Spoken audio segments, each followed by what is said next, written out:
What is up guys, Blue Spooky here. I've been doing the title question for about a week now, so I think I have a big enough sample size.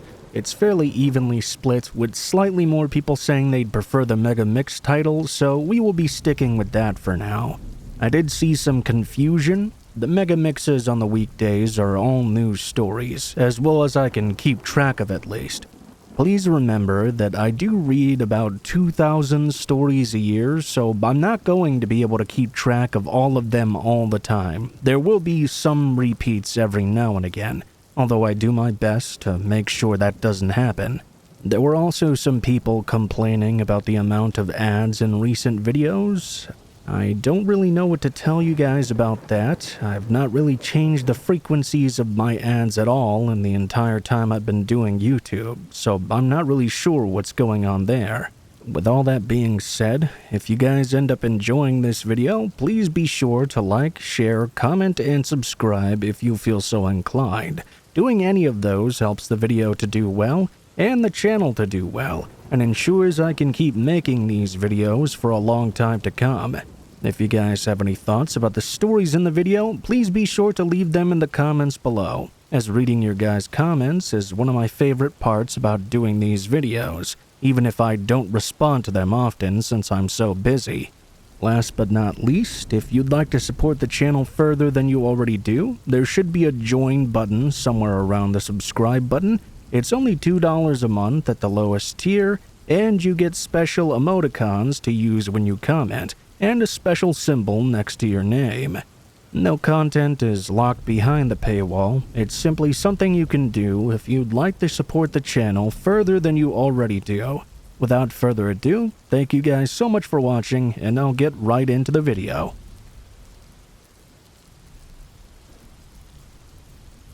I'm a big camping fan, and I don't just mean camping out in some public camping place an hour's hike away from the parking lot. When I go camping deep into the woods, and generally even into the mountains. I generally would go into the Appalachian mountains and get lost for a very long time. Well, not exactly lost. I'm a pretty experienced hiker, so I can generally find my way around. I don't set up camp in one place either. I like to hike all day and camp at night in various areas. The scariest thing that ever happened to me while hiking happened to me about 15 years ago. I had 2 weeks off work and planned on being out in the mountains the entire time. Now, I had to keep my car parked in town, then hitchhike out up into the hills in order to get out into the woods and get hiking. Whether I had the legal right to be hiking in that area, it's up for debate, I suppose, but I got a ride from an old man in a pickup truck, and we drove up out into the mountains. He dropped me off at least an hour past the last store or gas station we'd seen, wished me luck, and I was off on my way. It's important to know how often I do this, because you really can't go out this far into the mountains without having a touch of courage. You spend the entire time alone, and a lot of it is in the dark, even when it's not very dark outside. When the woods get very thick, it can get very intimidating. The slightest sound can startle you, and when you're so far away from civilization, the noises of everyday life are gone. The slightest sounds can really be amplified, and they can play tricks on your mind. I didn't have a problem for the most part with this though. It wasn't until about the 4th night that while I was sleeping, I was suddenly woken up by a noise I'd heard outside my tent. There were a lot of leaves on the ground at this time of year, and I could have sworn I heard them crunching and rustling, as if someone was walking through them. Rather than get up and turn on my flashlight, however, I laid in my sleeping bag still as a nail and tried to listen to what was going on. I began to hear what sounded like heavy footfalls. I kept a knife with me in my tent, so I had it with me just in case something happened. I kept on listening, but it didn't sound like the footfalls were getting any closer to my tent. Instead, they seemed to be wandering about aimlessly. I kept hearing them for a while, until eventually they faded away altogether, and I was able to fall back to sleep after a while. The following day, even though I checked, there was no indication that anyone had been there. I didn't see anybody around, and I didn't hear anybody either as I was hiking. Everything seemed perfectly fine. I began to wonder if perhaps it had simply been an animal. That was only a small comfort, however, as it's quite possible for it to have been a dangerous animal as well. All that was the previous night, though, and during the day after, I didn't really have any problems. The following night, though, after I was asleep in my tent, I was once again woken up by that similar noise. It was unnerving how similar it was to the night before. It sounded like someone was walking around in the leaves, the same distance outside my tent, keeping an exact distance away from me. It carried on for about an hour while I pretended to still be asleep. Once again, they faded away after a while. The day after that second night was pretty much like the previous day. There was nothing to indicate in any way that anyone had been anywhere near close to my tent. I couldn't even find any crunched up leaves. I was a bit freaked out at this point because of this. I found that even as I was hiking through the woods, I was very nervous and had to try my best to remain calm. The slightest noises were making me very jumpy. That night, there was a third occurrence of the noise. This time was a lot different though. I was still woken up by the sound of what seemed like footsteps in the leaves, but this time they were much closer. I froze and gripped my knife tight in my hand. I could hear the footfalls coming closer and closer. They came close, but never once came right up to my tent. They stayed a certain distance away, and I could hear them gleefully crunching the leaves. At this point, I had no doubt these were the footfalls of another human being, and they were either watching me or doing something. Eventually, they walked away once again. This time, I couldn't get back to sleep, though. I was awake long after they were gone. I'm sure it had to be hours before I finally got a little bit drowsy, but it was a very rough and broken sleep, and I was on edge the entire time. When I finally decided to get up and get out of my tent in the morning, I decided that it was best to take a hike back and get off this mountain as soon as possible. That decision was quickly confirmed as I emerged from my tent and saw a small piece of what looked like poster board tacked to a tree in the distance. I got a bit closer and started to read. It was facing my tent, with these words written on it. "We know you're not sleeping. Leave now." Every word told me so much. "We" meant there was more than one of them. "No, you're not sleeping" meant they knew I was awake, and they obviously wanted me gone from the last part. Of course, not to mention the implication of what they might do to me if I didn't leave. I packed up right away and sprinted the other way. It took me several days to get back to the road. Sleeping each night was a nightmare, although I never did hear those footsteps again. I guess they knew I was now going in the opposite direction and had no reason to scare and threaten me like they had been doing. I was still terrified though, and was scared all the way till I got back to the road. I was even scared hitchhiking back. I didn't stop being scared until I was in the safety of my own car and driving back home. I still hike and camp nowadays, though I live in Colorado and hike the mountains there instead.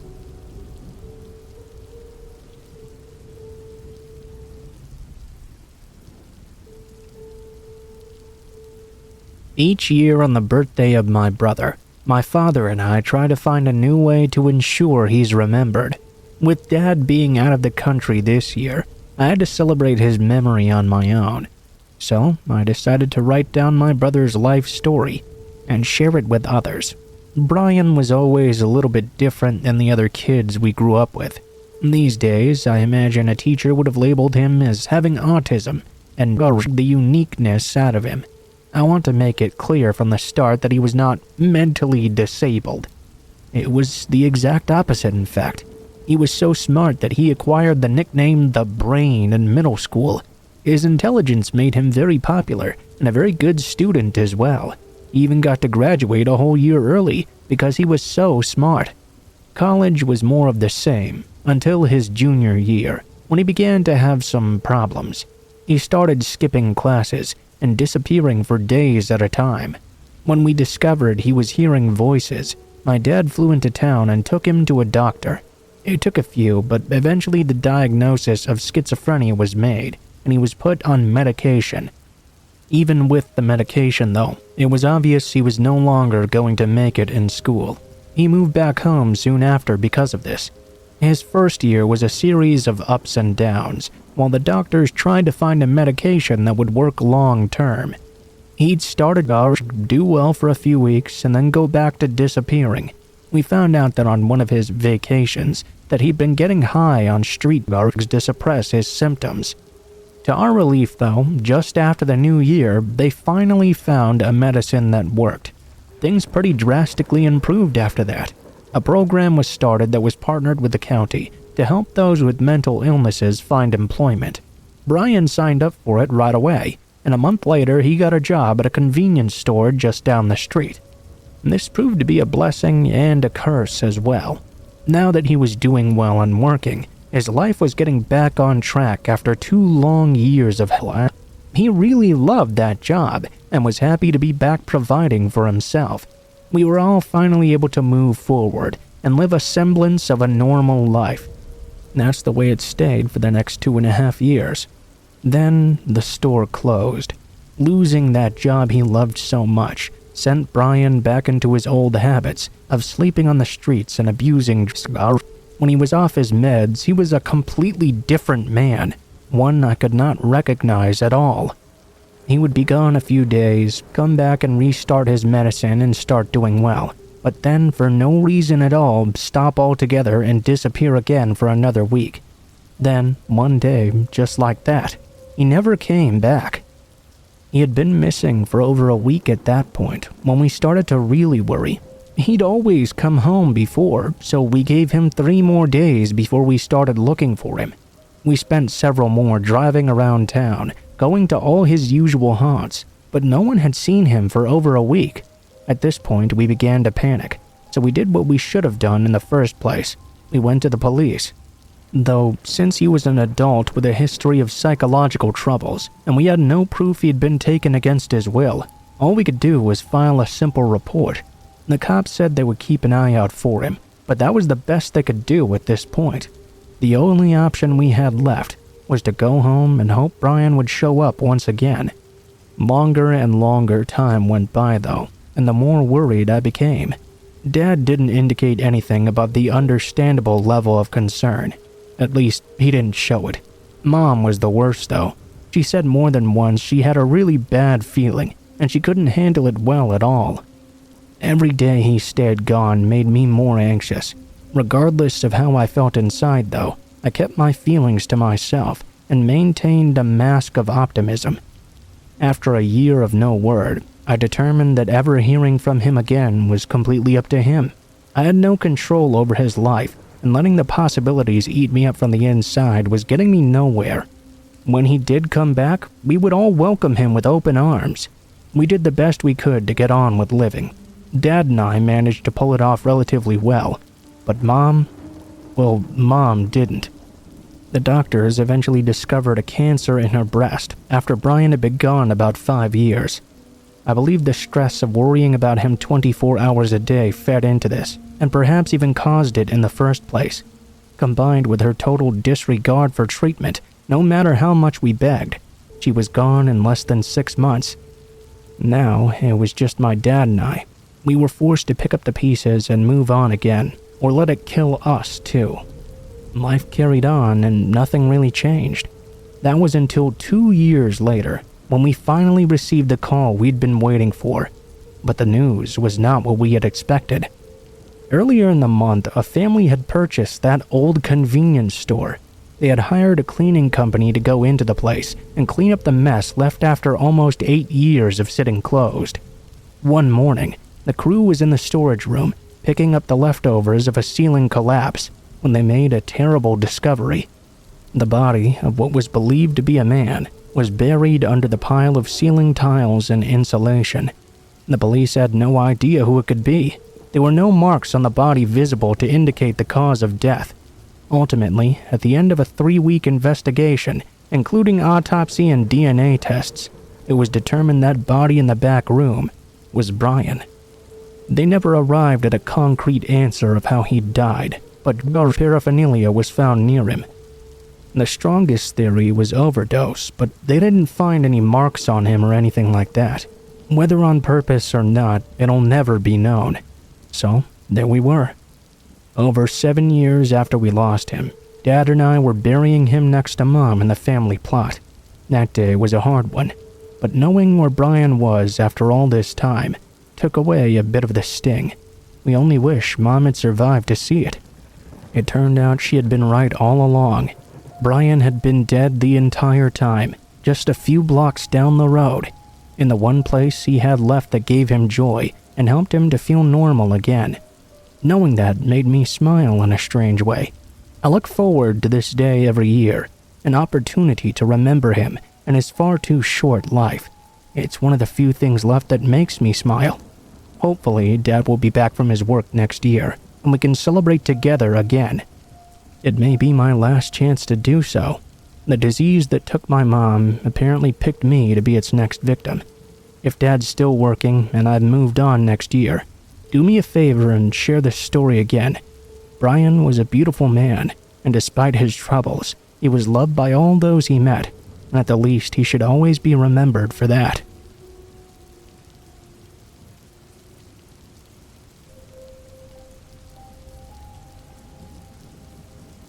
My mother was stationed at Kadena Air Force Base around the late 2010s.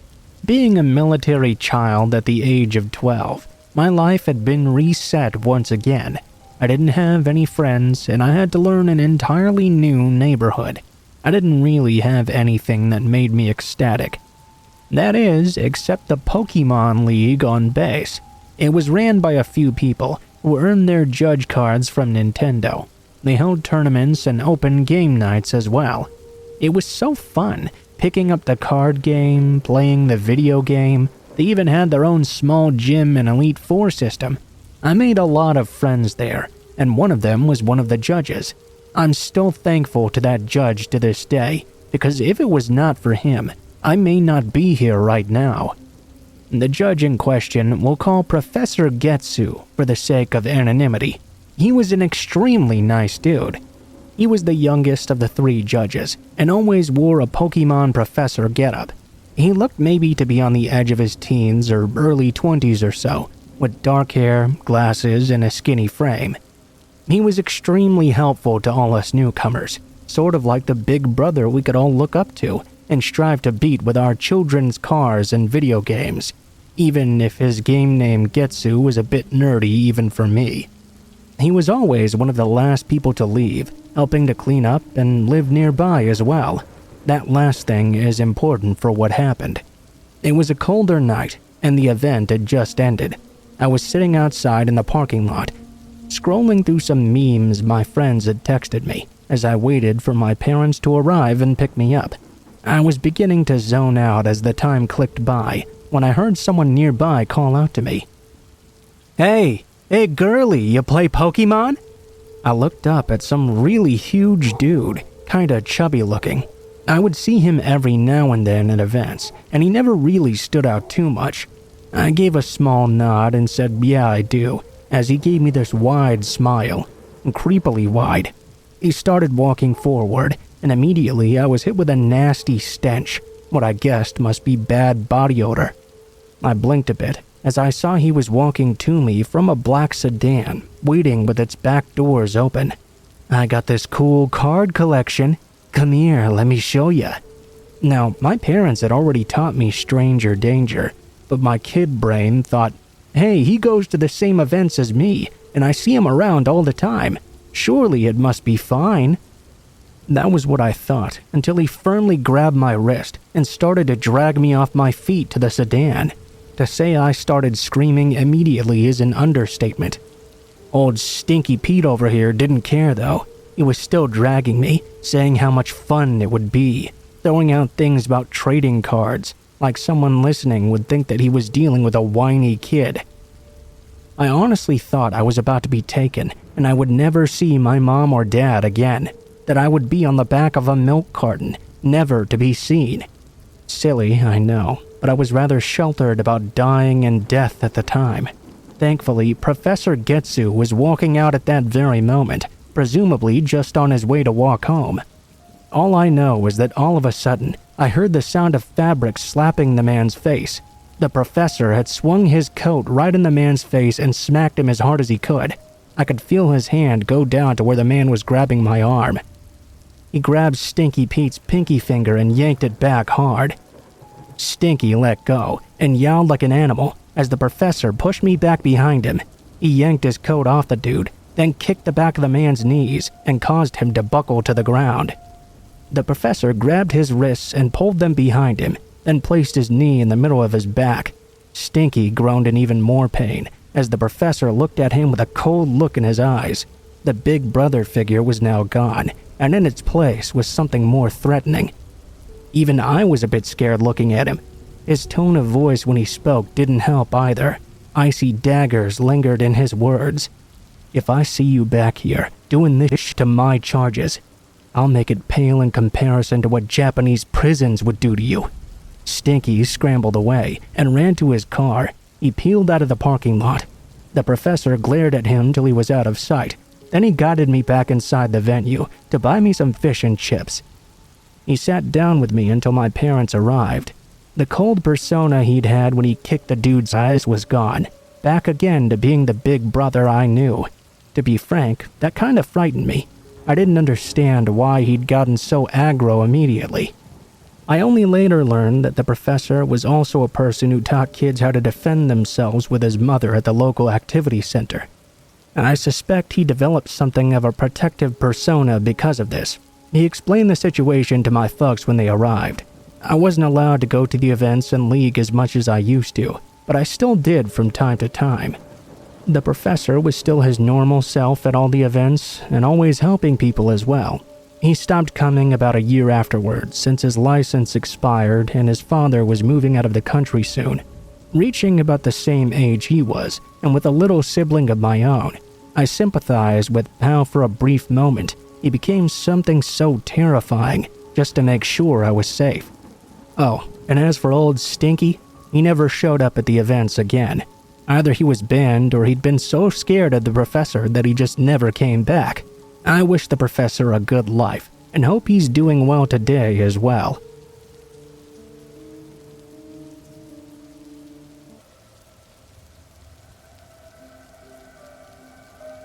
I definitely want this story to be anonymous, as it's easily the scariest thing and the worst thing that's ever happened to me.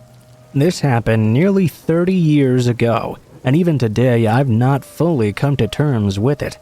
Right now I'm 38 years old, but when this happened I was about 9 or so. My mom, my older brother, and myself were out on a Saturday outing. We were going to Kmart to do some shopping for school. My brother was about 15 at the time. My mom had put some items on layaway and needed to make a payment on them. When we got there was a really long line at the layaway. She wasn't going to be able to come back later, as the payment was due on that same day. While we were waiting, my brother was of course getting quite antsy, as was I. He asked my mom if he could take me to go look at the toys instead. She agreed and we went off together.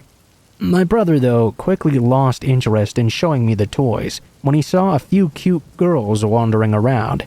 He tried to drag me off with him, but at 9, I really had no interest in girls. Instead, he agreed to let me stay in the toy aisle. While he went off to flirt, I was looking at some He-Man toys when I noticed a man come skulking into the aisle. He stared at me the whole time, too. I didn't really think much about it at first. I figured he could be there to buy something for his kids. He was looking at the toys at the far end of the aisle, but every now and then, he'd covertly glance over to me, then go back to pretending to look at the toys. I noticed he kept creeping closer and closer to me, following that same pattern. I guess I should have been more alarmed, but I really didn't think I was in any danger. I had been by myself in the Kmart quite often before. The man slowly crept closer and closer. He would pick up a toy, look at it for a bit, then put it down and take a step closer. Once he was right beside me, he picked up a Skeletor toy, then turned to me. "Hey kid, do you have a Skeletor?" "No, I don't." He showed the toy to me. "Well, want me to buy it for you? Just come up to the registers and I'll buy it for you." I shook my head again. "No thank you, I'm supposed to wait here for my brother to come back." Aw, don't worry about it, kid. I can buy the toy for you and get you back here before your brother even knows you're gone. Uncomfortable, I again shook my head.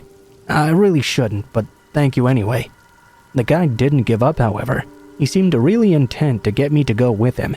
I kept wishing my brother would come back to the toy aisle, or at least that another adult would come and help me.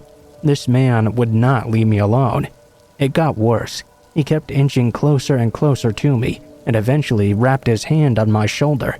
My immediate impulse was to jerk away from him, but I stopped when I felt him put his arm on my back. I felt him press an object, which I assumed to be a knife, directly into the small of my back. I'm surprised I didn't piss myself right then and there.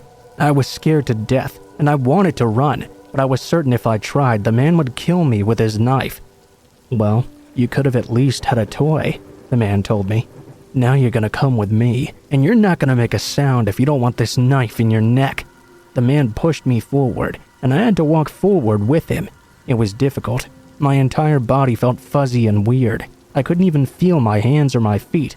I began to cry a little bit, and this angered the man. You better hold those tears in, or you're gonna be in some real pain. He made his point by pressing the tip of the blade, which was concealed in the sleeve of his jean jacket, further into my back. I didn't think I was going to die, at least not yet. I did think, though, that this man was surely going to take me away. I would never see my family again, and I had no idea what he would do to me before he killed me. There was no doubt in my mind that he would eventually kill me, though. I didn't want to cry because I didn't want him to hurt me, but I was so scared that I just couldn't help it. Tears began to fall down my cheeks. I was then hit from behind, and I fell hard onto the ground. I started bawling because I thought the man must have gotten pissed off at me. He must have stabbed me or something. Through the tears, though, I saw my 15-year-old brother suddenly on top of the man who had been kidnapping me, absolutely beating the shit out of him. He had tackled the man from behind and was completely pounding his face into a pulp. Some security guys rushed over shortly and pulled my brother off of the guy. He explained pretty quickly, though, that the creeper was trying to kidnap me. Security took my brother, me, and the kidnapper into their back office, and then they paged my mother. The man was arrested quickly and was eventually convicted. My brother probably saved my life, but he still got in trouble for leaving me alone to begin with. Even though my mom was pissed off at him, and I guess I should have been too, I was really just appreciative of what he'd done in the end.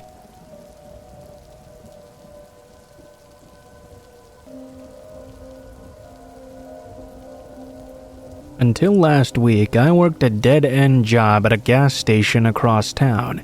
This story is why I quit, and the crazy week that led up to it. About 2 weeks ago, my old man came into my room, woke me up, and started bitching about how lazy I was and how I needed to get a job. I didn't really have anything to say to this, honestly. Of course, he got even more mad because of that, though. He informed me that he had asked his friend to give me a job at his gas station. I would have appreciated if he would have asked me first, but of course he did not. My first shift also started in a few hours. Wow, what an asshole. So, after a super quick shower, I shot off to begin my first surprise day of work. I could tell the job was going to suck immediately. My dad's friend was a douche, and most of the other employees were too. One girl even thought she was Nicki Minaj or something. The whole time she was working, she was rapping or singing random R&B songs. For some reason, the king douche put her with me for every single shift, and I had to listen to this all the time. On the rare occasion she wasn't singing or rapping constantly, she would only talk about her baby daddy.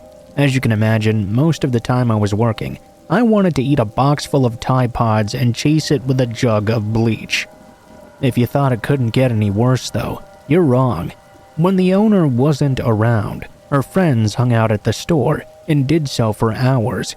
I don't mean just 2 or 3 people either. I mean upwards of 20 or more.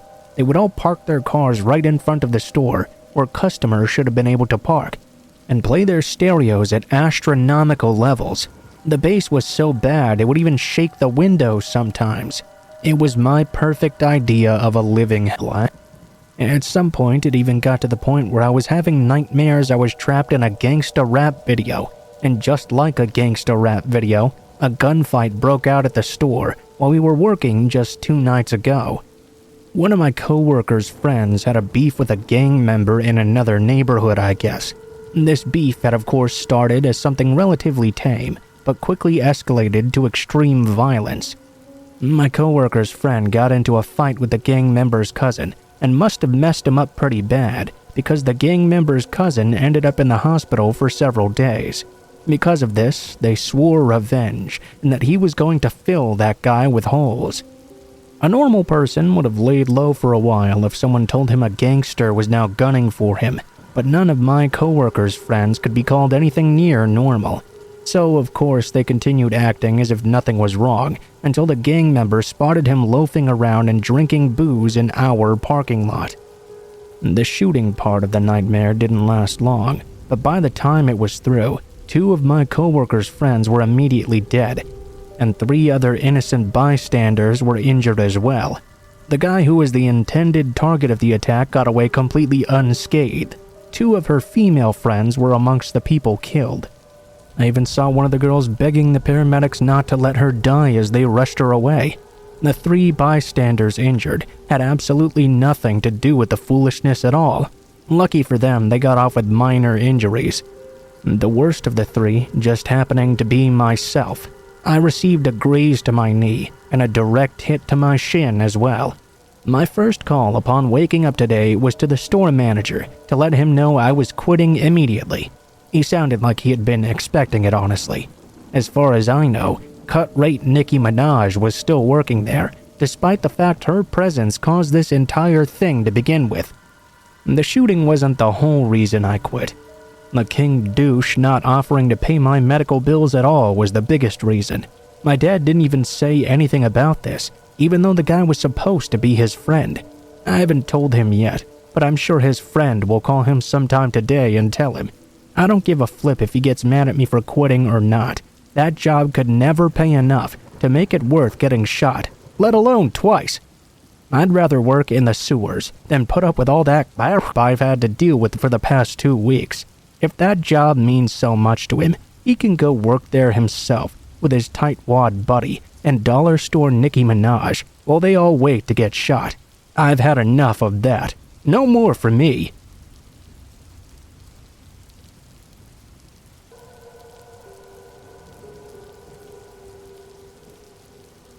When I was at camp, I had a pretty fun time for the most part. The only time I really didn't was my 4th year there. There was a big kid in my cabin who, as you might have guessed, was really just a big bully. His name was Carl, and he delighted on picking on just about everyone else there. It was completely miserable. All you could do was try to ignore him and hope he would get bored and leave you alone. But he was a bully, and bullies never get bored of bullying.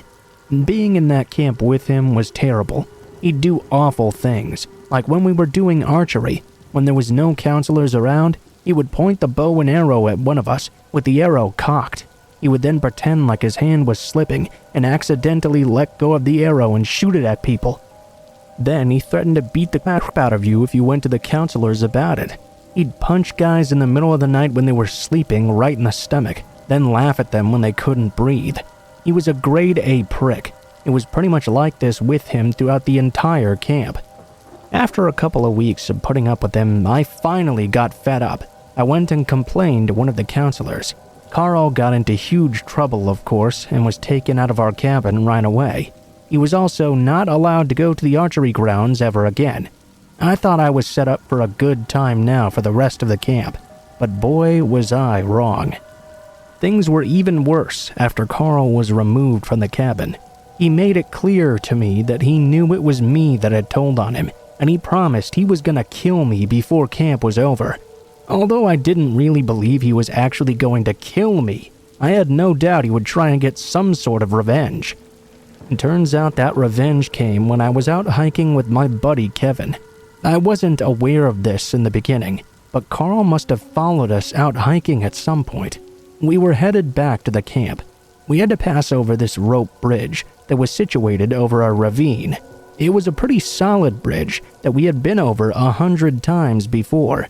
This time, though, when we were about halfway through crossing, Carl appeared to us on the far end, blocking our way out. I didn't know what to do, but Kevin sure did. He ran off in the opposite direction, leaving me behind. I was frozen in fear because I remembered his threat against me. I finally decided I needed to run too. I turned, but in my apprehension, I tripped and stumbled on the bridge. Carl quickly caught up with me. He grabbed me and roughly pulled me to my feet. Then he grabbed my head and forced me up against the rope side of the bridge. He rubbed my face against the rope over and over, burning me. I told you I was gonna kill you, you f***er, and now I'm gonna throw you off this bridge. Carl sneered in my ear. I can admit I was crying. I honestly believed he was going to kill me. I pleaded with him to let me go and let him know I was sorry, but he didn't care. He basically told me to enjoy dying. I struggled as he started to lift me over the rope railing. Luckily, here comes Kevin. It turned out Kevin was not as cowardly as I thought he was. He knew what was happening, and though he hadn't seen Carl rubbing my face against the ropes, he had grabbed a huge rock and sprinted full speed at Carl.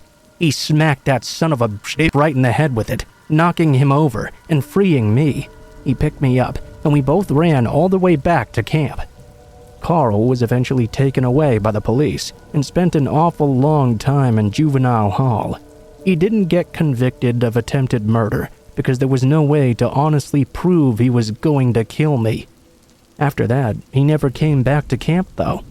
After he was convicted, I luckily never saw him again.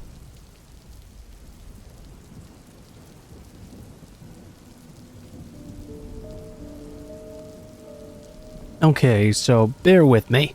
This happened when I was a kid, and I double-checked the details with my family as well. This happened in the mid-80s or so. I was about 7, at home with 2 of my older sisters, 8 and 11 at the time, and 2 cousins as well. They were 7 and 8-ish. All 5 of us were girls. My sister, the 11-year-old one, was in charge of babysitting us 4 younger ones. You have to picture what our house looked like to understand what happened. It was a 2-story box house with a flat roof and a small box front porch, also with a flat roof. I can't remember what we were all doing, but I do remember we were all inside the house. We kept on hearing these noises coming from the roof, like walking, and what sounded like rocks being dropped down the downspouts. You know kids, though. We thought it must be a squirrel or something, but it kept on happening over and over for a long period of time. Then my older sister said something about how maybe someone had climbed the huge tree beside the home and climbed up onto the roof. We were all scared now because we knew there was a roof access point in the bedroom that I shared with one of my sisters. What if this person could get inside? My oldest sister told my other sister and one of our cousins to walk across the street to the corner store, across an empty gravel parking lot. On the way back, they would look up and see if someone truly was on the roof. So, both the girls, about 8, walked halfway across the parking lot. Being curious kids, they turned around, looked up, and saw a man in a football jersey crouched down on our roof. The girls came running home, freaking out, and told my sister about the guy. My older sister was freaking out as well. First, she ran to the neighbor's house to use their deck to see if she could see onto the roof as well. She couldn't see the man anymore though. She ran and called the police. It felt like it took them ages to even show up. When they did get there, I don't think they believed a word we said. They thought a bunch of kids were making up this story for attention. One cop drove down the road up a hill about a block away to see if they could see anything either. The way our roof was, though, you could not see a person if they were laying down. The cops told us that we had to go upstairs ourselves and check everywhere to see if we found anyone. 5 little girls, ages 7 to 11, sent upstairs, scared shitless and crying to look for this man ourselves. We knew about the roof access, and we all cried not wanting to go, but the cops said we had to. To this day, I still remember how scared I was. and the cops just wouldn't listen to us. They didn't check the house at all, inside or out. They simply left. We were so scared to be left home alone now, and the guy, who knows where he was now. We didn't know if he was simply laying down on the roof still, or had jumped down and went into hiding. My mom finally got home a few hours later. We told her what happened, and my mom explained to us that there had been a lock on the roof access anyway, so no one could get in. We were thankful for that, even though we hadn't known about it at the time. She went to check on the outside of the roof. There were clear footprints in the dirt, dug in good from him jumping off and onto the porch. It appeared there were footprints in the flower bed as well. My mom was steaming mad when she realized we'd told the truth and the police hadn't believed us. We went to the police station the next day and were all separated and interviewed. We all told the same story. My mom went up one side of the cops and down the other. We never found out who the guy was or why he was there.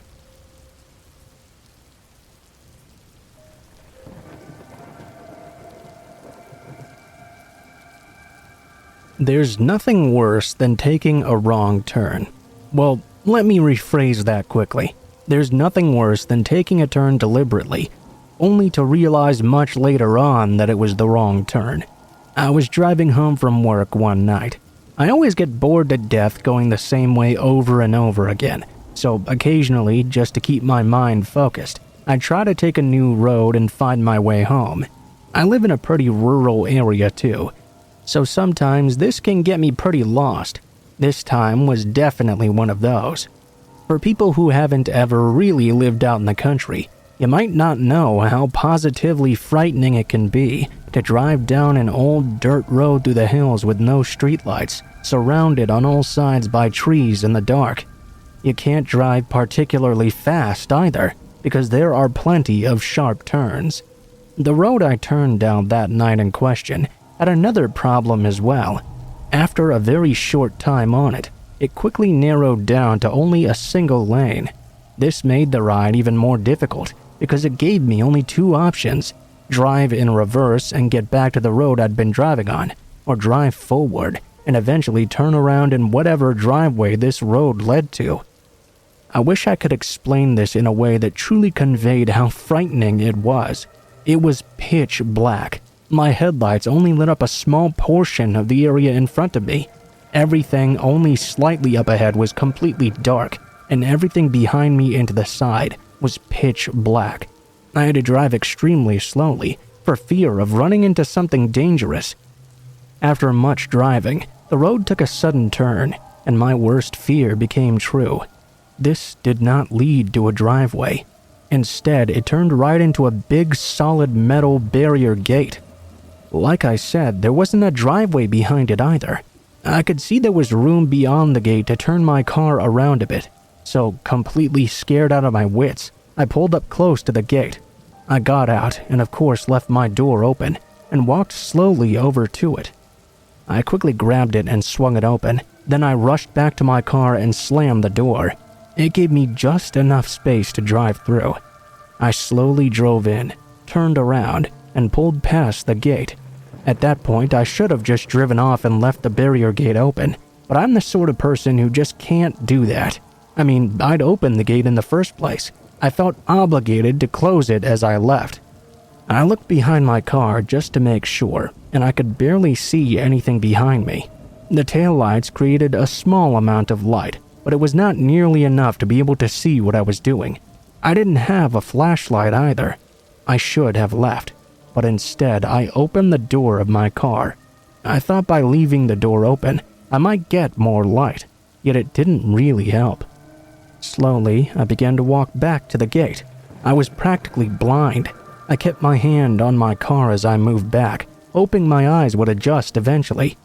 They did adjust enough for me to see the gate, so I reached out and put my hand on it, prepared to pull it closed. No sooner than I had touched the gate, though, I heard very clearly, as if someone was right behind me speaking directly into my ear.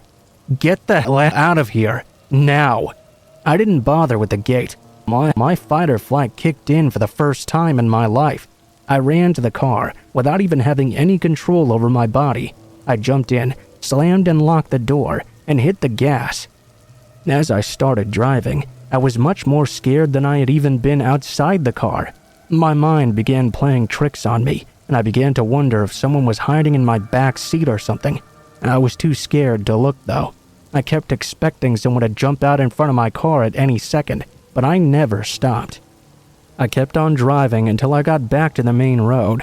I turned down it and took the more safe way home. Of course, by the time I arrived, I looked in the back seat. No one was waiting there, thankfully.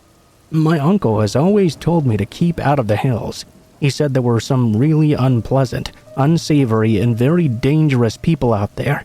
I used to think he was full of it, but I don't think that much anymore.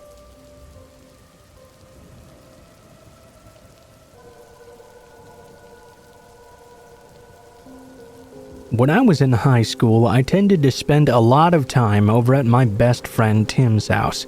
He lived on the other side of the neighborhood. After school, I would walk back to his house with him, and we would play video games all evening and well into the night. Then, when it got pretty late, I would walk back home across the neighborhood.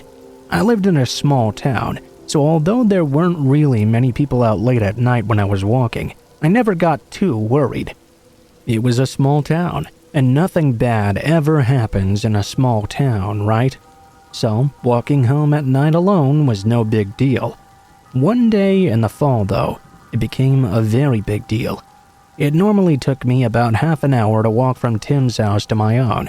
I had to walk up through the main street of town, which was generally pretty deserted. All the stores and all the shops closed down around 5 or 6 in the evening. Occasionally, though, I would see someone while walking home. It was never anyone I was worried about, usually a teenager or an older woman, for example.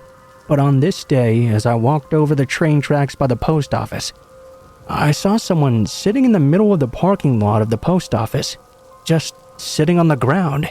He was wearing a hoodie, and I couldn't really get a good look at him. I was looking, though.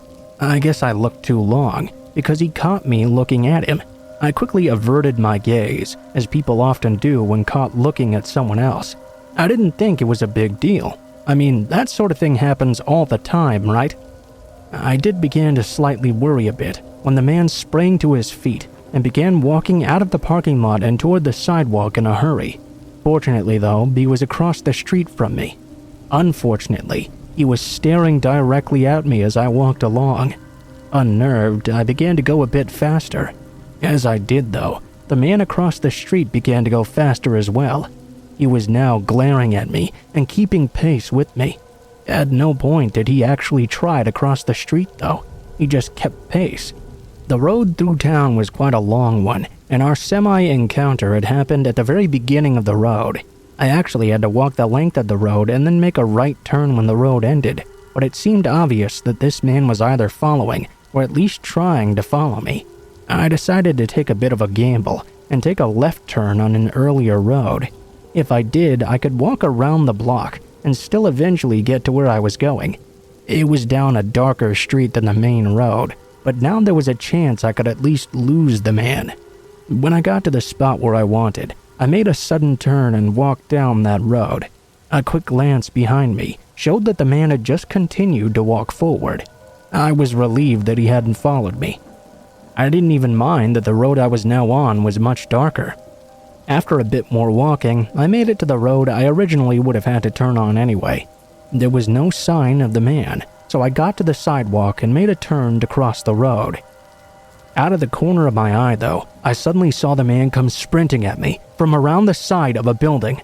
I immediately knew that he had headed me off at the path, so to speak. Unfortunately, he'd caught me by surprise. He tackled me to the ground. He didn't hit me, though. He held me to the ground and pinned me in place. He smelled revolting, and he had this insane look in his eyes. As I sat there struggling to get away, he held me down with no problem like the Hulk. Then he began to spit in my face. He began raving like a lunatic, telling me that I thought I was better than him, that I didn't know what it was like to have a rough life. He also kept calling me JJ for some reason, and talking to me like he knew who I was. I couldn't get away from this man. He was so much bigger and stronger than me. He had the leverage too, plus I was panicking. He wrapped his hand around my neck and began to strangle me. I struggled, and he began to shake me against the pavement. My head slammed into it and hit it again and again. Eventually, I lost consciousness. Next thing I knew, I was suddenly in the hospital.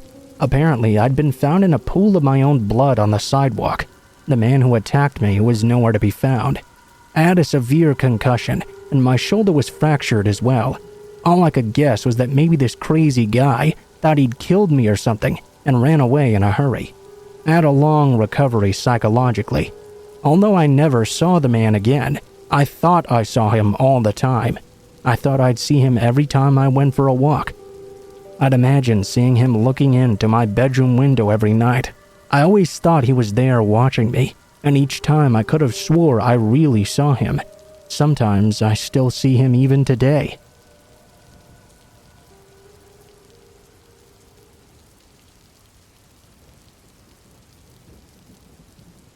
Five or so years ago, before I met my husband Brian, I lived in a dinky little apartment complex just off of campus. My roommate then was another girl attending the university. Neither of us owned a car, so we had no choice but to walk the 3 blocks to a convenience store located across the street from the science building. Not a single day went by when we didn't need to pick up something and became well known by the people working there. One year, my roommate had a friend from back home, Nina, spending the week of spring break with us. She seemed cool enough, but she sometimes came across as abrasive to people she didn't know. Kinda had a big mouth, I guess. This trait made me laugh at times, but her severe rudeness could put us in a spot of trouble as well. On the Saturday night before she was scheduled to leave, we had a little get-together at our place. My roommate was with her boyfriend, so Nina and I were the only ones around at the time. Earlier that day, she had scored an ounce of bud from one of our neighbors. He would sell us a little bit from time to time. We were planning on smoking before everyone started showing up, but I realized we were all out of papers. Since we were going to have to pick up some beer anyway, we decided to head down to the store. We loaded up on plenty of drinks and snacks when we got there, and then headed back to the apartment. As we walked across the parking lot, though, we noticed some guys hanging out on the side of the building. They did yell some crude words at us, but that wasn't anything out of the norm. On occasion, when I went out to the store at night, there were always a couple of dudes hanging around. Sometimes they would make an off-color comment, but I would always just laugh it off. They weren't being mean or anything. I just thought they were having a bit of fun. Nothing was said after that. I'd walk on home and get no further problems from them.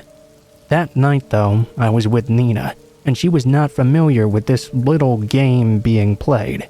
So, when the guys made their usual comments, she snapped off on them. "F off, you bastards! Go to hell!" That reply did not go down well with them. They acted in a way I'd never seen before. They started calling us girls and stupid sluts.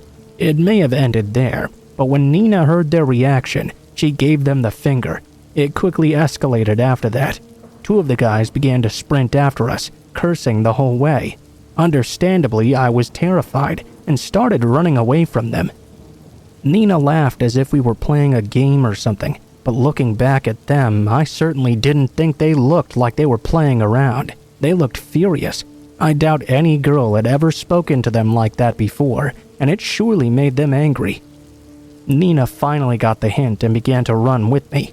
Luckily, we weren't far from the apartment. We got to the door and inside before they could catch us. I locked the deadbolt behind us and took a big breath. Nina started to laugh again. She hadn't taken them seriously at all and must have seen it as some big joke. I didn't, though, that's for sure. Her laughing made me even angrier. I commenced on cussing her out, but she just continued to laugh. It seemed she had no ability to take anything seriously. And she wasn't even high yet. I'd had enough of her and headed into the kitchen to put up the beer and chips. On my way out of the kitchen and into my room, a loud pounding on the door started. I freaked out and hid under the window next to it. Nina stood frozen in front of the door, and her eyes grew as wide as saucers. I think she finally started to get it. The pounding continued, followed by loud cussing and calling us filthy names I don't dare to repeat here. Carefully, I stood up and peeked out a little crack in the blinds. There were 3 guys now, and they were pissed. Then things got far worse. My male neighbor, the one who sold us weed, came walking down the stairs yelling at the guys and asking them what their problem was. I began to feel a bit of relief. He was a big dude and I'd never seen anyone give him any trouble. However, before he could get anywhere by talking to them, all 3 guys jumped on him and started beating him. He went down quickly, but they continued to beat him by kicking him one after the other. All of a sudden, they heard Nina yelling through the door at them. She demanded they stop or she was calling the cops. They must have heard her because they turned back toward the door and started cussing at her again, laughing at the threat. I looked around the corner and saw Nina with her eyes stuck to the peephole, dialing 911 on her phone. She connected with the dispatcher and explained the situation as fast as she could. She sat quiet for a moment, listening, and then yelled back through the door. "The cops are on their way. You guys better get the fuck out of here." They continued to laugh, but soon stopped and began talking amongst each other. One more curse was uttered, and one of them spat on the door. Then they looked at each other and ran off. I let out a giant sigh. I could finally breathe again. I wanted to go out and check on my neighbor, but was still way too terrified to go outside. He was laying motionless as I looked out at him. I started praying and asking for him not to be dead. About a minute later, I saw some beams from flashlights, followed by 4 cops walking carefully toward the door. One crouched down and checked my neighbor's pulse. I could hear the words "faint pulse" as he spoke through his radio. When the officers knocked on the door, Nina opened it for them. She gave the one in front a big hug and kiss on the cheek. He stood there, frozen in surprise. She let go, and they all entered the apartment. We thanked them for showing up so fast, and Nina began blurting the entire story before they even had time to ask. I hurried out behind them to check on my neighbor. A paramedic came up right after and started working on him. I asked them if my neighbor was going to be okay. He simply looked at me and said he should make it, but he'll have to fight. It wasn't the news I wanted to hear, but I was happy to hear he was likely to survive. When his partner arrived soon after, they loaded him onto a stretcher and rushed him away. Even though I wanted to go with them, I knew I had to stay behind and talk to the police. I went and sat back down and waited to be questioned. The cops left a few hours later. I was still shaking a little from the shock of everything. I felt bad for what happened to my neighbor. He didn't deserve that. He was just trying to help us.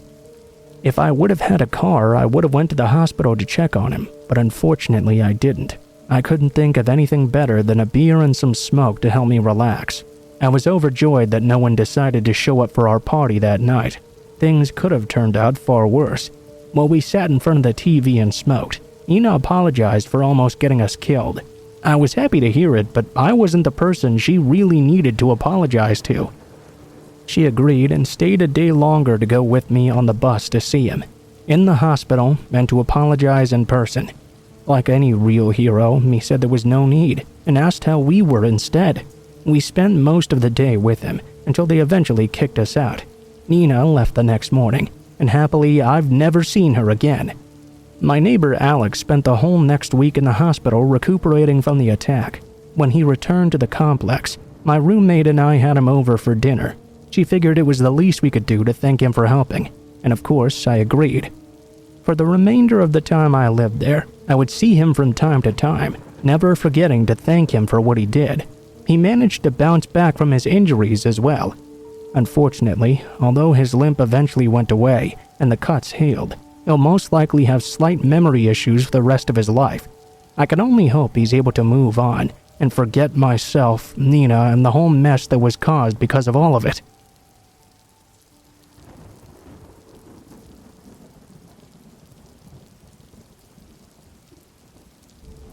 This happened to me when I went camping with my boyfriend about 10 years ago. I myself was never really that much into camping, but it was one of his absolute favorite things to do, so I agreed to go along this time. He told me he had a really nice spot that he'd like to camp out at, and it would take a good day of hiking to get out to it. We packed up our backpacks and our bags full of things, and we headed out. He hadn't been kidding about the good day of hiking. We started out well before sunrise, and it was late into the afternoon by the time we got to where we wanted to camp. Still, I had to admit it was quite the beautiful area. While my boyfriend was setting up the tent and the campground area, I told him I would gather up some firewood to make a fire with. I went off and had a little bit of trouble finding good wood at first. I had to search pretty far from the camp.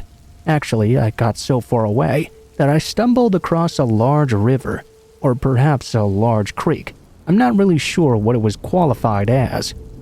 As I got closer to this river, I noticed a pretty nasty-looking guy sitting on the bank with a matted dog. He looked just like what you would expect a hermit to look like. Long beard, shaggy hair, dressed in filthy rags for clothing. As much as I decided it was my best interest to try and avoid this hermit, he did catch notice of me. When he did, he shot up and motioned for his dog to come over and follow him. I tried to pretend like I hadn't seen him, but that didn't deter the man. He called out to me. I pretended not to hear him. That didn't deter him either. Eventually, he caught up to me, and I wasn't able to pretend like he wasn't there anymore. Thankfully, the man seemed friendly enough. Something about him just kinda creeped me out though. It didn't make me any less nervous when I noticed he had a big knife sheath on his boot. He never made any attempt to reach for it or even threaten me in any way though. Instead, he began to bombard me with questions. What was a pretty little lady like me doing out in the wilderness all by myself? I explained that I was not in fact by myself. I was camping with my boyfriend, and I was out looking for firewood. The hermit didn't seem to believe me. He kept looking at me like he'd just gotten out of prison or something, and I was the first person he'd seen in decades. What? As far as I know, I was the first woman he'd ever seen. He kept on calling me pretty little lady and wouldn't leave me alone. It took a long time to eventually get away from him. When I did manage to leave him, he whispered that he would be keeping an eye out for me to make sure I was protected. He told me he was sure my boyfriend couldn't do the job on his own. When I got back to camp, I told all of this to my boyfriend. I wasn't really worried though. My boyfriend was a pretty big guy, and I was sure he would be able to easily fight off the hermit if he showed up. We just concentrated on having a good time. Eventually, we went back to our tent and went to sleep. Really deep into the night, I was awoken by a sudden noise. I snapped to attention and listened closely. My mind immediately went back to that hermit. It definitely sounded like someone was creeping around outside our tent. I woke my boyfriend up and told him I just heard something. As soon as the words were out of my mouth, he began to hear it too. My boyfriend snapped awake and looked around, telling me to lay low. He crept out of the tent. This is where the worst part happened. He was gone for a really long time. Fortunately, the fire was still burning outside, so if he did come back, I would be able to see him. I got really worried though, because he must have gone really far from the tent. It didn't make sense that he would go so far away without telling me. Then I saw a shadow of a figure approaching. I could see it very clearly through the fabric. As this person just stood there, I prayed that it was my boyfriend, but I pretty much already knew it was not. There was no way he would just stand there like that, because he knew that would scare me. "Brad?" I croaked, my voice dry and timid. "It's me, pretty little lady." I heard the voice of the hermit respond to me. He didn't sound as friendly as he had before. He sounded sinister. It was more than enough to scare me to jump out the door of the tent and run in the opposite direction for all I was worth. I quickly ran into my boyfriend and told him what happened. He kept me close as we made our way back to the camp. By the time we got there though, the hermit was long gone. Our tents had been cut to shreds, obviously by the hunting knife he'd sheathed on his boot. I told Brad I wanted to leave, but it would be dumb to travel in the dark. Instead, we stayed awake by the fire until dawn and packed up and left as soon as it came. I never went camping again.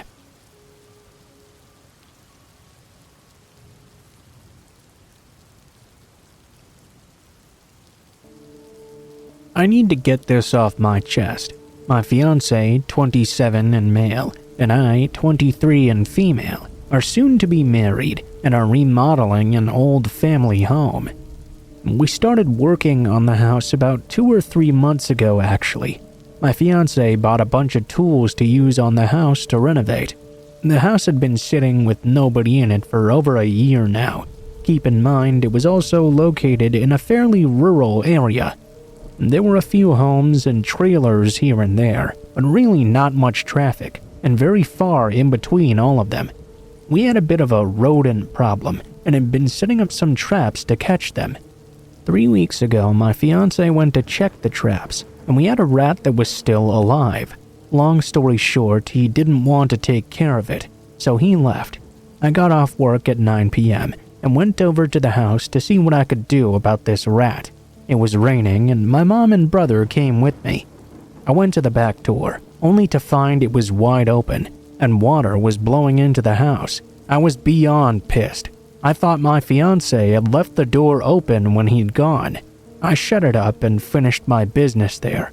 When my fiancé returned, I asked him quite angrily why he left the door open, and he claimed he never had. I simply called bullshit and left it at that. It didn't ever occur to me for some reason that somebody could have possibly been in there and made a quick getaway when I arrived. Fast forward to today. My fiancé and I went about our house to throw a whole bunch of trash and things into a dumpster we had rented. When we went inside, I immediately noticed that some things were now missing. Drills, sanders. We realized they must have been stolen. I called my mother-in-law and told her about it, and she said to make a police report.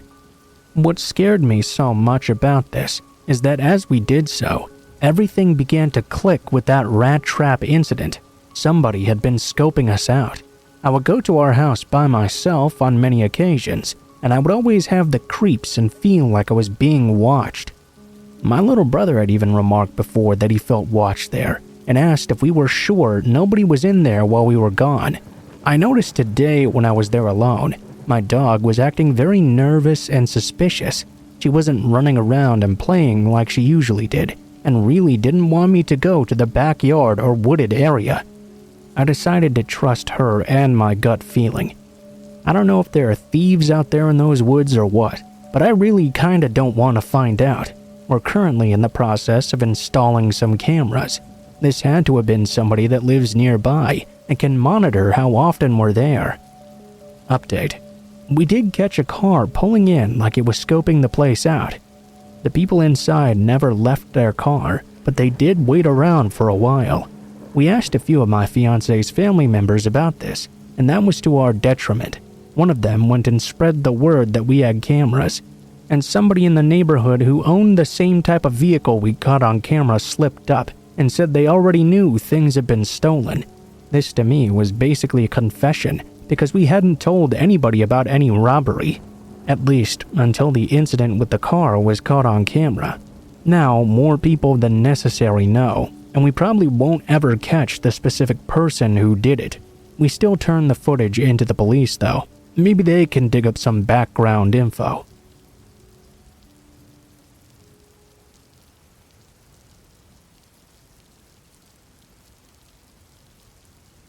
I hated going to summer camp. I mean, I really hated it. It wasn't the actual camp or the activities or anything like that was unlikable. I also didn't hate being away from my parents. I didn't even hate being out in the woods, really. The reason I didn't like summer camp was because I just didn't fit in. I was a nerdish, shy, and bookish type, and I wore some very dorky glasses as well. Yeah, not so much of a big deal nowadays. Nerds are kind of in. But when I was young, it definitely was a big deal. Glasses of any sort pretty much sentenced you to being called a nerd and mocked relentlessly. So, while I was at camp, I mostly did my best to keep to myself. I did all the organized, fun stuff, but whenever we had free time, I didn't hang out with anyone else. I just went to a corner and kept to myself. Thankfully, the camping experience was not very long. The whole thing lasted about 3 weeks in total or so. On the night before we went home, there would always be a camp dance. Now, I never attended this event. I didn't have any reason nor desire to do so. It wasn't like I was gonna dance with anybody, and I definitely didn't want to hang out with assholes who were just gonna pick on me anyway. When I was 14 and in my 3rd year at that camp, the entire summer went pretty much exactly as it had the previous years. I kept to myself on the evening of the dance. I was gonna just stay in my cabin and read, but there was another kid who it turned out had planned on doing that as well. I wanted to be alone though, so I decided to change up my plans and go for a nice long walk into the woods. The dance began really late in the afternoon, so I had plenty of time to go ahead and be out in the woods before it got dark. I set off on my way. The problem was, though, that even though I had plenty of time to be out in the woods by myself, I didn't have much experience actually going out into the woods, and of course, I became lost very quickly. I also became very panicked after a while. I was doing my best to figure out a way to get back, even though I thought I had been really well read about what happens out in the woods. Turns out reading doesn't always equal actual practice. I tried like hell to search my way back before dark, but I got so turned around that before I knew it, day had already turned into dusk, and dusk into deep night. Before or since, I had never been more afraid in my entire life. But oh no, it got worse. While I was walking off the path through the trees, I eventually thought I began to hear someone following me. At first, I brushed it off as if it were nothing. Afterwards, though, I knew I was wrong. Something was definitely going on here. I could hear the sounds around me. I decided it must be an animal of some sort. Those thoughts didn't last very long, though. It soon became obvious by the sounds being made that whatever was following me was definitely walking on two legs. It was easy to tell from the way the sounds of the leaves were crackling under their feet. I wasn't sure how to react to this news. I thought it would surely be a bad idea to call out to the person. Obviously, they already knew I was there because they were currently following me. That meant they weren't a search party coming for me or something like that. Not that I had really been gone long enough for them to send one out. The dance was even still likely going on. This person wasn't talking for a reason, and whatever that reason might be, it surely could not be a good one. They followed me like that for God knows how long. Being followed was pretty awful, but not knowing why I was being followed made it so much worse. It never stopped, regardless of what direction I walked, what turns I made, or how I tried to hide. This person kept pace with me relentlessly. After time kept passing, I kept trying to move faster and faster through the woods. My anxiety was only growing exponentially. As I began to move faster, whoever was following me moved faster as well. Because they hadn't tried to do anything to me, I began to suspect that whoever this was just fucking with me, trying to scare me for some reason. I began to run at this point, and that was my big mistake. I couldn't see anything, and because of this, I tripped over the root of a tree and landed headfirst on a big rock. My mouth filled up with blood immediately, and although I couldn't see it at the time, one of my teeth had been knocked clean out.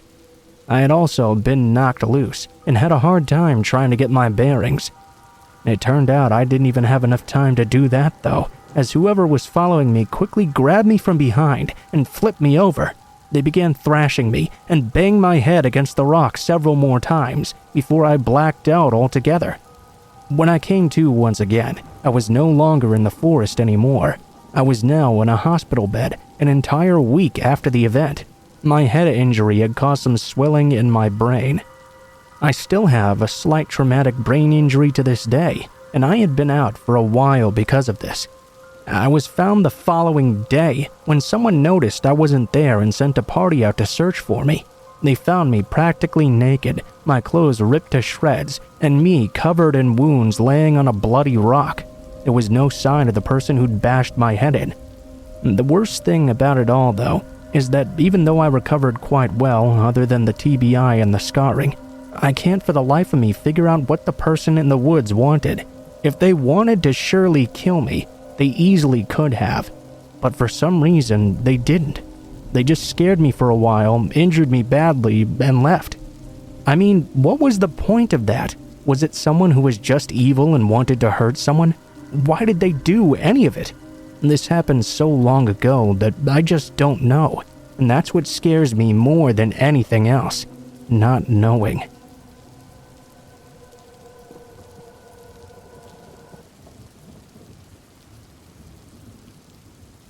My wife and I have a really unique setup in our house. My wife is a strict vegetarian, you see, but I wouldn't give up meat to save my life. She also really doesn't drink, and I'd like to have some beer every day personally. When I get home from work, she's so strict about this that she actually worries about our food and stuff getting mixed together.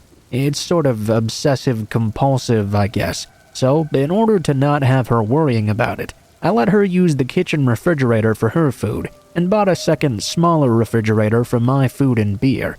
I kept this one out in the garage. I know, it must seem sort of weird for a husband and wife to have their food completely separate from one another, but I never really thought about it that much. We didn't often have meals together. Rather, we just eat whenever we felt like it, really. For my wife, at least, it was much less of a social thing than it was simply a necessity. Plus, I like to eat much later into the night, and she wouldn't touch a single thing after 7 p.m. For most nights, I got used to going over to the garage door and didn't even bother turning the light on. I had to use the hallway light to see my way over to the refrigerator, open it up, quickly grab what I wanted, and then rush back into the house. I would do this over and over. I didn't actually use the two-car garage for much of anything else. My wife and I parked our cars in the driveway mostly. I did have 2 old motorcycles that I didn't really use anymore and a broken-down Ford Mustang, along with some old boxes stored in there though. One night, my wife had already had her food, and she decided to go to bed pretty early. It was about 10 o'clock when I realized I really hadn't had anything to eat. Again, this was not too out of the ordinary. Since my wife and I didn't really eat together, I'd often forget to eat until it was really late at night. I'd been watching some scary movies on Netflix since my wife was in bed. She didn't like that type of stuff. I got up and went over to the garage door, opened it, and went to grab some food.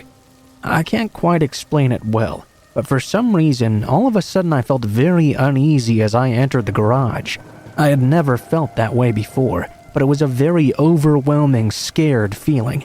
I chalked it up to the fact that maybe the movie I was watching was scarier than I'd initially thought it was. I quickly grabbed what I wanted, slammed the door shut, and made my way back into the home. I fixed myself the food, climbed into my chair, and started to watch my movie again. When it was over, I wasn't really that tired yet though. I was enjoying myself as well, so I decided to go ahead and pop another one in. First though, I needed to grab myself a couple of beers with which to enhance my enjoyment of this upcoming film. On my way over to the garage though, I began to remember my apprehension from before. It was odd because I watch these sorts of things all the time. I usually watch them alone as well. It had been years since I'd actually gotten freaked out by one. I tried to be bold and just go about my business as usual. When I got to the garage door, I tried to psych myself up. I told myself I was not going to chicken out. I opened the door, left it open, and cautiously made my way over to the refrigerator. While I was holding the door open though, I began to get extremely freaked out again. I couldn't quite explain why. I felt so timid at the time. I was hyper aware of what was going on around me. I got worked up, thinking someone must be in the garage with me. Surely it was just the movie making me scared though. It was worse when the garage door to the house slowly shut behind me. Rather than grab my beer, I jogged over to the door and quickly flipped on the garage light. The garage lights were extremely bright, and since I never used them, they immediately hurt my eyes in the darkness. I groaned, and simultaneously, I heard another groan. I rubbed my eyes quickly and looked over at the far side of the garage. I couldn't see anything, and at first I thought it must be my imagination. I walked over and looked around. I looked behind the boxes, behind the car. I didn't see anyone. I was about to chalk it up to my imagination, but once I turned around, I happened to glance into the back seat of the Mustang. I jumped in place when I saw someone lying in the back seat of the car, crouched down and trying to avoid being seen. This time I sprinted over to the door. I rushed into the house, slammed it behind me, and locked the door shut. The garage door opener was inside the home, so whoever was in there could not get out now. I called the police. They came and got the guy out. They found a box cutter and a razor blade on him, but that's not the scariest part. The part that got me the worst was that the man had apparently broken into my garage 2 months beforehand.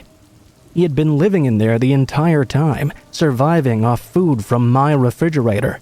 Every single night I had walked into the garage without turning the light on, the man had been in there with me. That has been hard to get over.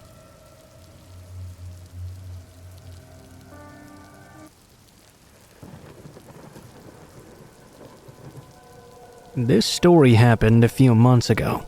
At that time, I had moved out of my house for a professional reason.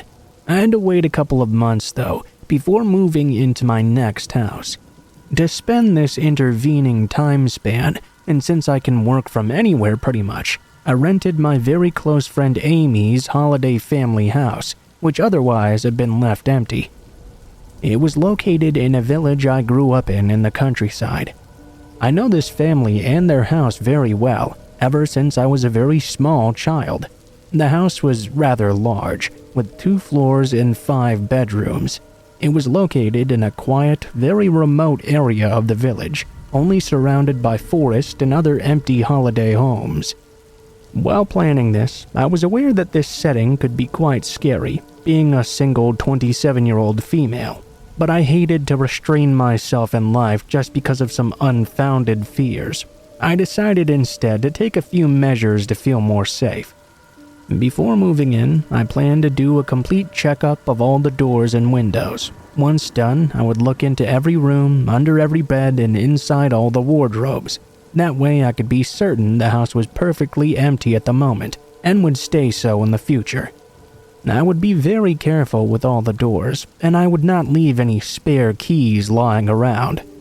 When at night, even if scared, I could reason with myself easily and know it was all in my head. I was accompanied by my mother to do the checkup, as she lived very close by.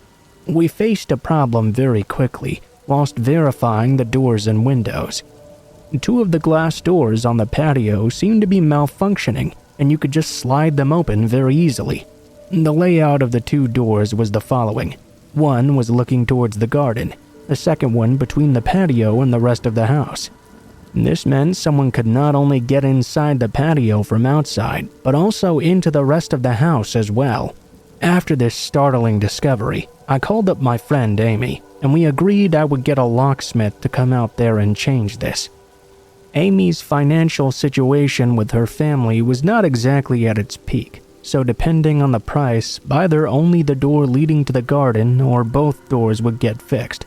The price was reasonable, thankfully, and thus the locksmith lady could change both locks at the same time. The patio was now perfectly sealed.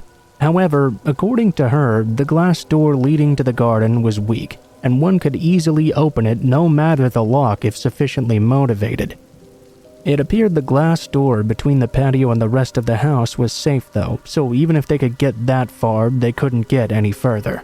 One could have as much fun as they pleased on the patio, as long as I was safe inside the house myself. After that, and successfully clearing the second checkup, I was more than happy to move in. The first days were a bit scary, of course, but since I was careful with the doors and the house's surroundings were so peaceful and lovely, I quickly forgot about this, and it became absolute bliss to live there. I was heating myself with a quaint fireplace, eating good food, breathing in all this fresh air. I was very free and happy. Only, I had noticed a small odd detail after the first few days. There was a third glass door that suddenly was not locking properly anymore. I got very surprised, since I'd checked this very carefully during my initial checkup. This third door was right next to the one I'd gotten repaired as well, between the patio and the house. This meant the patio was not perfectly sealed anymore. It was still fine, I thought. All the doors leading to the outside were still locked, so no need to worry too much.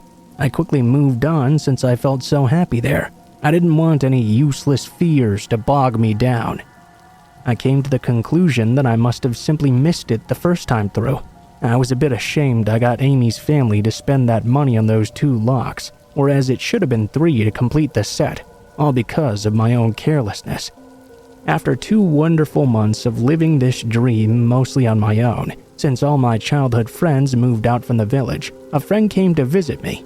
We spent some time outside, and we had a drink at this place before I drove him back to his house, about an hour away or so. While we were leaving, he even emphasized how meticulous I was with making sure everything was closed and locked up tight.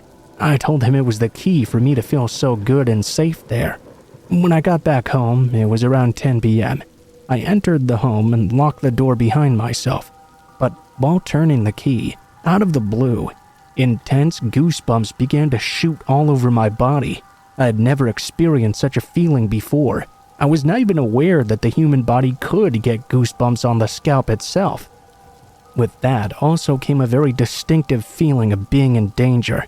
My guard went up instantly. I felt so intensely that I was not able to ignore it at all. I knew that I'd kept the house perfectly closed though.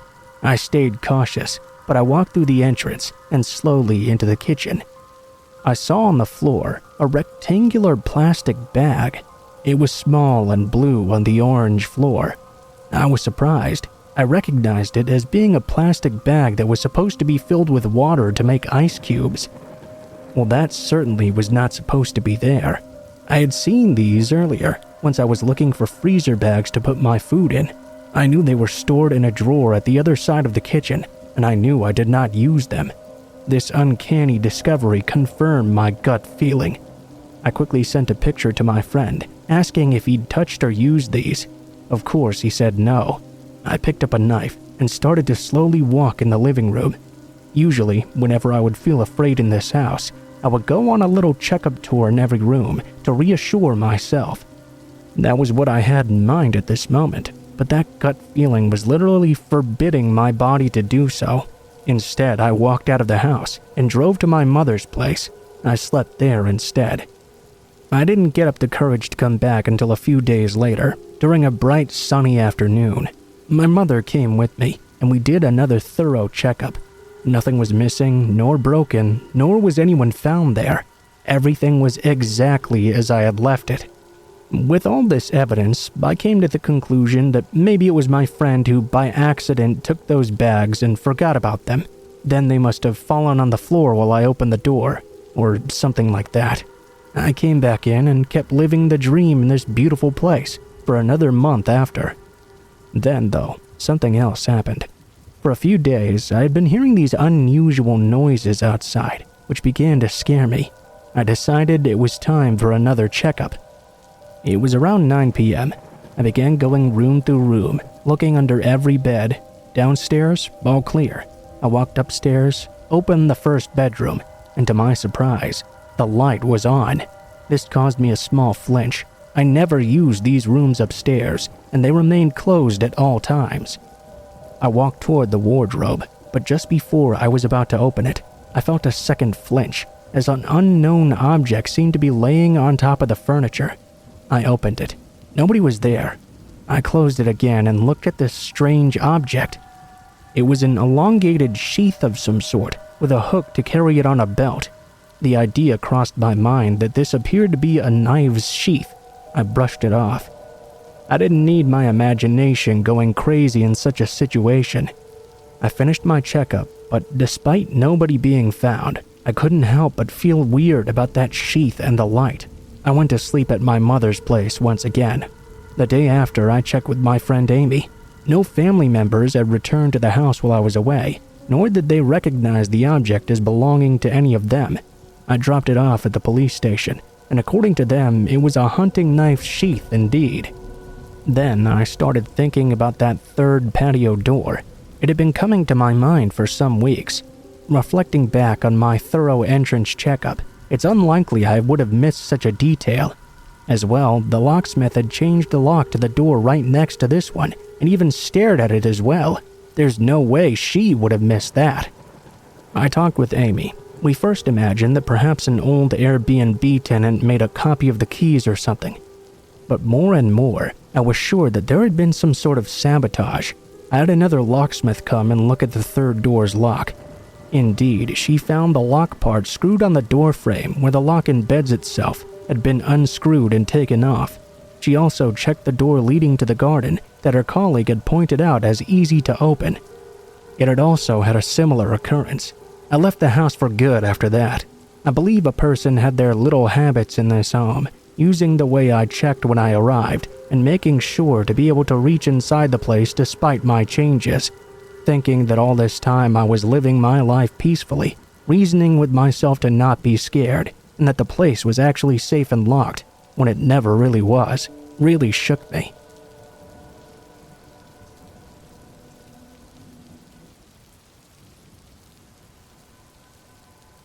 Just the other night, my aunt and I were drinking some beers around the fire pit in my backyard when she told me a story I'd never heard her mention before. I'm not a very good writer, but the way she told it had me glued to my seat. Because of that, I asked her to write it down for me so I could share it with everyone else. She was a little bit nervous about the idea at first, but as soon as I convinced her she could write it in a way to remain anonymous, she agreed with me.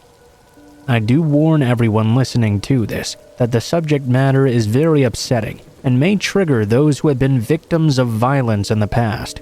Remember, you were warned. It was sometime in the middle 1980s, and I was living in the Midwest with a friend from back home. We had been bouncing from temp job to temp job for the past 5 years or so. Late one night, we decided to stop at a liquor store to pick up some booze. Neither of us had jobs at the time, and she happened to notice a help wanted sign in the front window. The following day, she returned and asked about the job. By the end of the day, she had been hired. She'd always had a way about her, a way to put people at ease.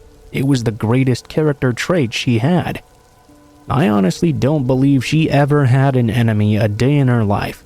Anyhow, while I continued my search for permanent employment, she was enjoying her job and making a lot of new friends to boot. She would often invite her coworkers over to our apartment after work to party together. We always had a really awesome time. They were all really good people. I even dated one of the guys she worked with, but it didn't work out due to extraneous circumstances. Then, just as life was starting to get good for us all, a terrible crime occurred, and I would lose my best friend forever. The night the murders happened, my roommate was doing her closing duties. Most of the staff had met up at the store to head over to our place together.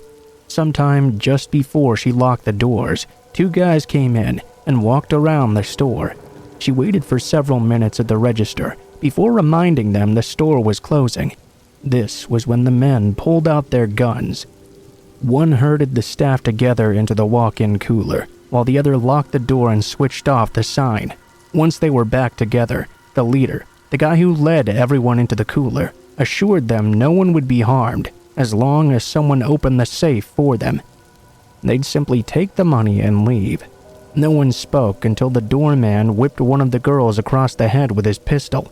My roommate quickly told them that the only person who had the key to the safe was the day manager, and he wasn't there. This wasn't true, of course. He was at the back of the group comforting his girlfriend that had just been hit. Still, no one to this day understands why she lied. She often said that if she was robbed, she wasn't about to die for somebody else's money. The 2 robbers were beginning to get irritated, so my roommate mentioned that the money was still in the register. It was only around $30, but at least it was something. The 2 men ignored her, but the door guy walked out of the cooler and came back a few minutes later. They walked away a couple of steps and talked together in private. About what, no one can say. When they returned to the group, the leader was visibly angrier. He repeated what he'd said earlier, but this time no one said anything back. That's where it all went to crap. The leader's frustration boiled over. He took one step toward the group and kicked the young man in front of him. Then he opened fire on the entire group. For a solid minute, he and his accomplice emptied their guns into the victims. The only survivor, who just happened to be the day manager, said he'd been shot at least 4 times before they moved on to the next person. Even though he had tried to cover his girlfriend with his body, she was still hit multiple times herself. He lost consciousness soon after the shots stopped, so no one knows exactly when the shooters left. What is known for sure is that 5 innocent people lost their lives for $32.53. It was almost 9 hours before they were found. By then, anyone who could have been saved except the one had already died. His stay in the hospital lasted 2 weeks, and the month after that was spent in physical therapy, learning how to use his arms again. The last time I spoke with him was sometime in 1997. He was still seeing a psychologist twice a month. As far as I understand it, only one of the shooters was ever arrested, the door guy, and that was for a different crime. He was connected to the murders while serving time in prison. He eventually did cop to it, but would never give up who his partner was. He would only say they had been killed while committing another robbery. Nobody still involved in the case believed him, but until they find a clue connecting them to a name, the case is at a standstill. If you asked me who was the most affected by the killings, I would probably say it was that day manager, Ben. Not only had my roommate lied to protect him, his attempt to save the girl he loved failed, and he spent all night lying next to her, while she and 4 of his other friends slowly bled to death. I'd say in comparison, I got off easy. Don't get me wrong, many of those people were my friends too. One of them the best friend I've ever had, and not a week goes by that I don't think about them all. But when it comes to Ben, I can't help but think his life will never be the same again.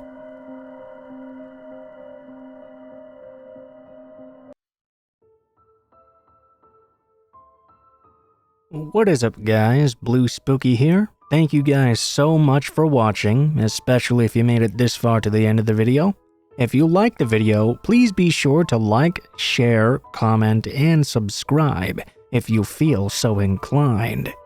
If you have any feedback for me as well, be sure to leave that in comments below the video. If you guys have a story you'd like to send in, or if you'd like to contact me for any reasons, there will be links to my social media in the description below the video, including my Facebook, Gmail, and Twitter accounts. Go ahead and send me a message on any of those, and I'll try to get to you as soon as possible. If you do decide to send in a story, please be sure to include in the tagline what the name of the story is if it has one, what type of story it is if it has one, and how you'd like to be credited in the description below the video. Please make sure to include as much detail as you feel comfortable with, and try to use as much proper grammar as possible to make sure you have the highest chance of appearing in a future video. Overall, I think that's pretty much it for now guys, so thank you so much for watching, and I hope you guys have a great day.